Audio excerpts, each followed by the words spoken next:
Hello, Whovians. It's Wednesday, and today was supposed to be the day where, once again, I tried to air the third installment of my review of the Reign of Terror series from Classic Who. But we have some very sad breaking news for you. A classic Doctor Who actor, Nick Courtney, has passed away, and I'm going to leave you all with the words of a friend of mine on YouTube. His channel is Al1981X, and he had a very special connection to Nick Courtney, and I'll leave you all with what he had to say about him.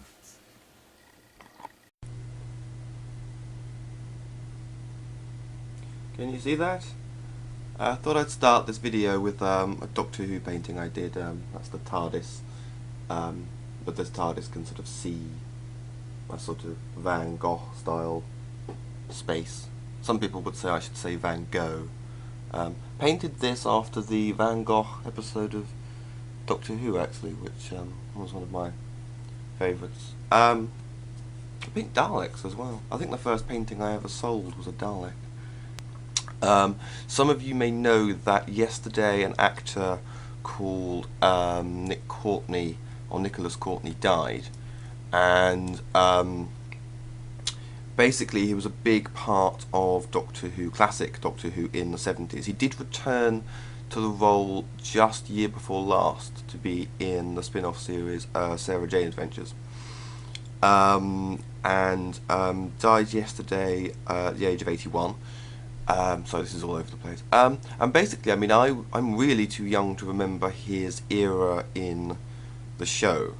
You'll probably find there'll be plenty of clips of him on YouTube. He played the Brigadier of Unit.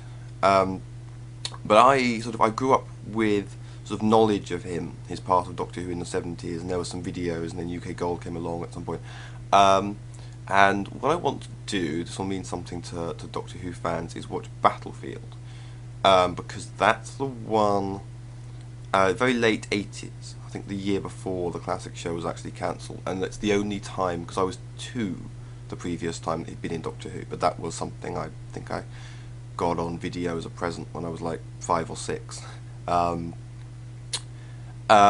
it was so exciting, Battlefield, largely because, you know, the Brigadier, the Brig, was coming back. It was like, wow.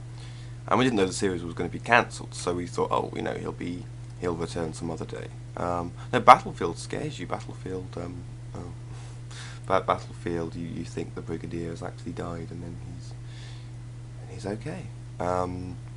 But that's fiction. I hope they refer to the Brigadier, if they're still shooting the current season. They should really have brought him back into proper Doctor Who, you know. Even if in the Silurian one they did, it would have been which was it called, the Hungry Earth last year. That had a lot of flaws. One of which was it should have been a unit story. It should have had the Brigadier. It should have had Bessie. If you're not a Doctor Who fan, none of this will mean anything. So yeah, I did actually meet him on a couple of occasions. One of which entirely socially. We were just people in a pub. He was a character. He liked to drink. And you know, I know people. I haven't even spoken to him. I know people who know him personally.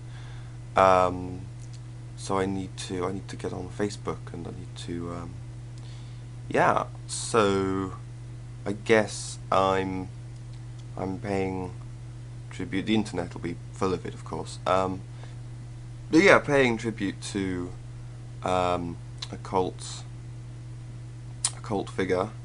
And but I mean, you know, it was a good career, and the Brigadier kind of lives on, I think, in sort of I'm guessing he's in some of the audios. I never really got into radio Doctor Who, but BBC 7 will probably play some of the Big Finish productions that he's in. I'm sure he must have done some. But in comics, and I mean, I've written fan fiction with the Brigadier in, and you get, you know, you're setting it in a sort of early to mid 70s kind of nostalgic golden age, as it is for a lot of people, and you get a sort of warm, tingly feeling writing a writing a Brigadier story, you know. There's something kind of... I think he put like 2 decades in of work in Doctor Who, you know.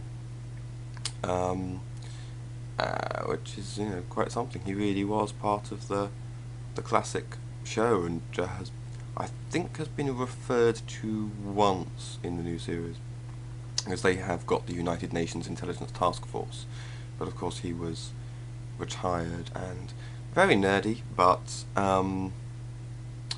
yeah, it's sort of it's always so hard to believe. If anybody dies, it's hard to believe. And actually, just I think a month or so ago, an actress called Ingrid Pitt passed away, and she's a former colleague of mine. We wrote for the same magazine a few years ago.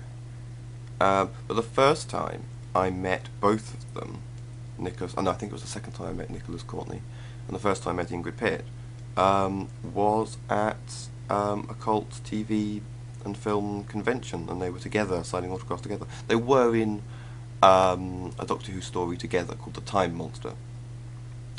Ingrid Pitt being mainly famous for horror.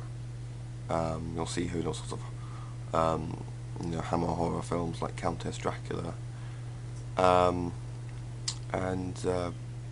it's so it's been 2 Doctor Who cult TV blows in as many months. It's but as I say, I'm going to find Battlefield, I think, not because it's the best Brigadier story objectively, but it's from my childhood, and whatever Doctor Who purists think of the Sylvester McCoy era, I think I like the Arthurian legend stuff. I like Jean Marsh as the witch as well, and it was the Brigadier coming back, and the Brigadier meeting Ace and the Brigadier, and these things which are from 20 years ago really do seem like yesterday, It's quite something. And I've rambled, but there you go. Thank you.